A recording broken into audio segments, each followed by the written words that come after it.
এটা আমাদের বাংলাদেশ সবুজ শ্যামলে ঘেরা। এগুলো দেখছেন সবাই আমন ধানের ক্ষেত। আকাশের পানিতে সবাই ভুঁইয়া পাকিয়ে ফেলেছে। এখানে আর কিছুদিনের ভিতরে ভুঁইগুলো রোয়া কমপ্লিট, ধান রোপণ করা হবে।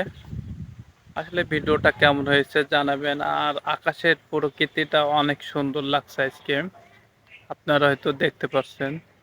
দৃশ্যটা কেমন একটু জানাবেন। আমাদের এক চাচা ভুঁই রোচ্ছে, দেখতে পাচ্ছেন আপনারা।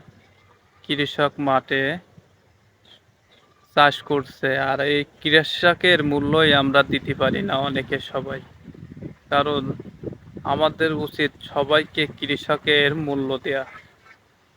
কারণ এই কৃষকেই আমাদের খাদ্যশস্য ঘরে রোপণ করে বা আমরা আহার করতে পারি এই কৃষকের জন্য। আর সেই কৃষকরাই মূল্য পায় না। আসুন সবাই মিলেমিশে কৃষকের পাশে থাকি।